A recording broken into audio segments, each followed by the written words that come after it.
Hi there. I'm going to get in trouble for this one. So, studies are starting to come out that suggest that all of the lockdowns, vaccine mandates, mask mandates, everything like that, have actually killed far more people than they have saved. So, let's go ahead and digest that for a second. Okay, that's digested. And now let's go ahead and look at all of the studies coming out saying things like wearing masks perpetually has actually stunted a lot of children's emotional growth. That can't be good for them. Now let's take a look at all the other things like the rise of SADS, the sudden death syndrome that happens to be just occurring all of a sudden all over the place. Let's go ahead and take a look at the fact that myocarditis at one point in time was basically a completely unknown factor in people's lives, and now all of a sudden it's everywhere. So why am I bringing this up? Well, I'd like to head off a certain argument at the pass. The argument is, because eventually the truth always does come out, eventually people are going to start asking questions, even the ones that unquestioningly beforehand followed every single mandate and order from the government or the WEF or whatever you want to call them. People will start asking questions, people are going to get upset. And you can see the rats fleeing the sinking ship. Dr. Fauci has resigned. He's leaving. A bunch of company CEOs and higher-ups are jumping ship and resigning as well. Why?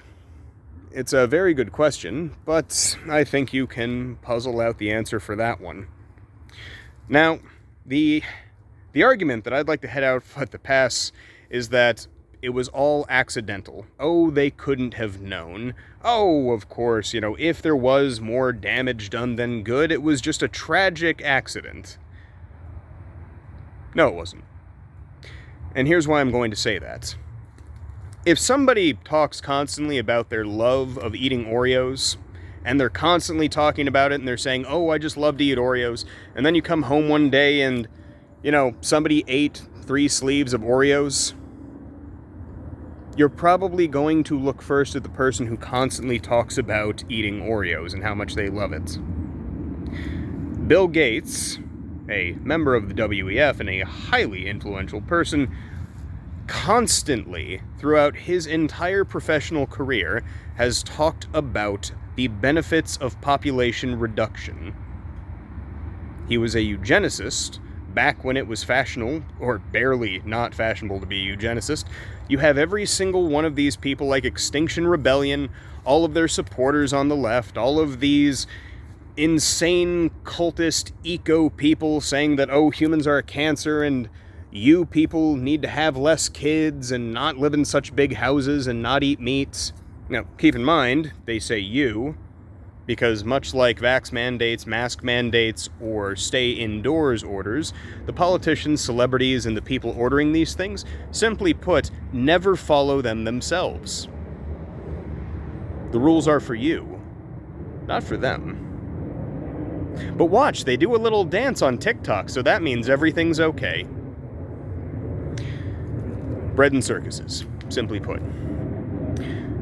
So, the argument is going to be, oh, this was all just a big accident. Was it, though? Was it? The people that are constantly saying how we need to reduce population, who happen to be in charge of a bunch of policies that reduce population. Really? The people that are constantly talking about how, oh, you need to use less energy, tanking the energy infrastructure. That was an accident. Come on. You're smarter than that. So, yes, this most certainly is going to get me in trouble, and if it gets me kicked off, it gets me kicked off. After all, Rumble exists, alt-tech exists, and it's getting bigger by the day. So, share this idea, talk to people about this, but at the same time, remember to be polite. Remember not to judge too harshly if they believe something different from you. And remember that before you go off trying to change somebody else's mind, take care of the things in your life that might be causing you trouble, because the time of plenty is, well, starting to come to an end. Simply put, the energy crash, which killed a bunch of people due to heating and cooling and unforeseen doctors' visits and things like that. Oof, well, that was just the beginning. The number one killer of all humans has actually been starvation throughout history. The WEF-controlled governments have shut down petroleum fertilizers. They have stopped the Dutch farmers from farming. They've stopped the Irish farmers from farming. Historical in-joke on that one. And, of course, the war in the Ukraine has disrupted grain supplies. So what do you think comes next? Well, they keep telling you that you need to eat less. So what do you think they're telegraphing? You're smart, figure it out. That's about all I have for today. It has been raining constantly where I am, and get outside, exercise, eat well. Take care of your friendships, build relationships with people. Try not to take things that you see online too seriously, including me. And you have a very nice day.